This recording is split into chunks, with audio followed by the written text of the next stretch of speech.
Hi guys, so welcome to my channel. I think I've been a little distant from YouTube and making my videos because I've been going through a lot of things. I'm pregnant, I'm expecting my third child, but the pregnancy has not been easy for me. So it all started when I went to the doctor and I was really anxious to find out the sex of my baby. And they told me that they couldn't see because the baby's legs were closed. So I was like, oh, okay.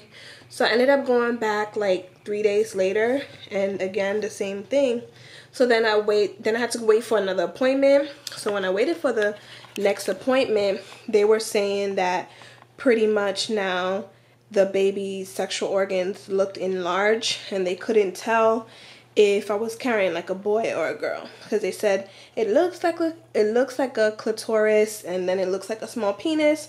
So then I had to go through the whole stressful process of pretty much taking the amniocentesis, and I think it's called the foresight test, something like that, and I took all of those. I spent like weeks literally crying, and you know, like eventually it came back and they said I was having a little girl.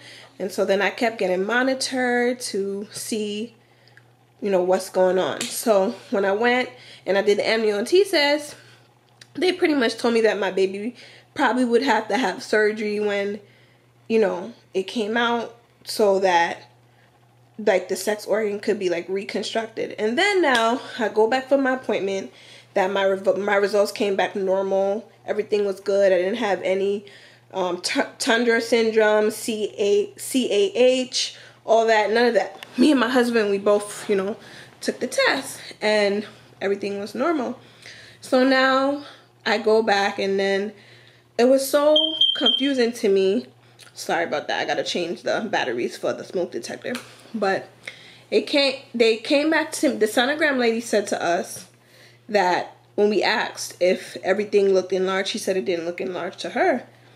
So I was like, okay. I started to breathe a little easier. But then the doctor came in, and then he was like, now the clitoris and the labia is large. So I was like, you know, what's the truth?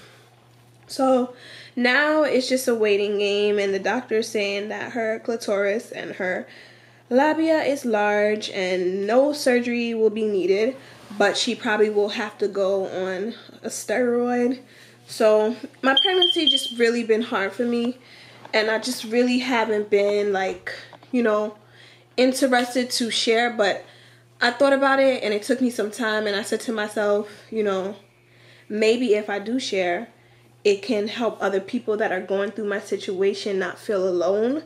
So yeah, that's just really how it has been going for me. You know, to me, this situation gave me a lot of understanding. I did a lot of reading. I did a lot of crying. I did a lot of praying. You know, I got so much people that has been supporting me and praying with me through this duration of this pregnancy. And I'm just honestly, like, there was a day that honestly, I just cried everything out to God. I cried everything out to God, and I said, you know what? I have to put everything in God's hands, because I know the person that I serve, and that's the Lord above. And I said, you know, God has this covered, you know. So I'm pretty much now just loving my children, loving my family, and just taking one day at a time and putting it into God's hands, because that's really the best that I could do, you know, trust the Lord. And I just been trusting the will of God, and I really believe my baby girl's okay. So, you know, I'm not gonna kill myself and worry. Like, I started to actually start enjoying life again, because it was a time I couldn't even talk to my mom. Like, I was so depressed about everything that's going on. And, you know, it's like people will call me some days, you know, you just don't want to talk because you don't want to keep bringing up the same topic of what you're going through.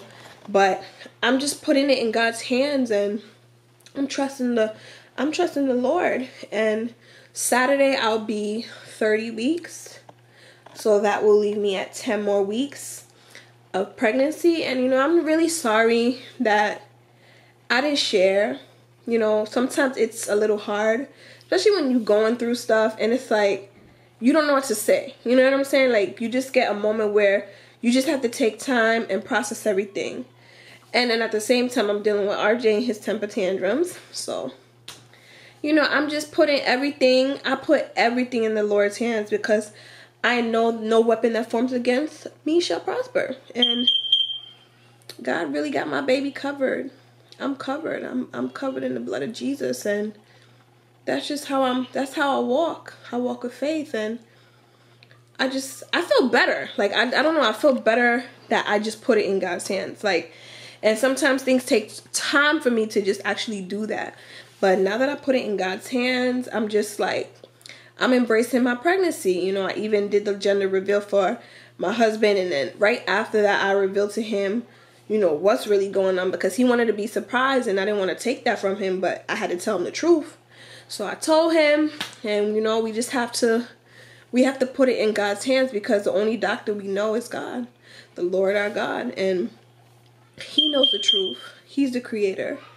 He has everything covered. He already has our destiny and everything written. So, you know, I'm just going to keep my faith, keep praying, keep smiling, and keep loving. So I just wanted to share that with you guys. I think I should show you my belly, because I'm getting a little bit big. So this is my belly. I'm getting big. And I'm going to see you guys soon. Thank you. Love you all. Peace and love.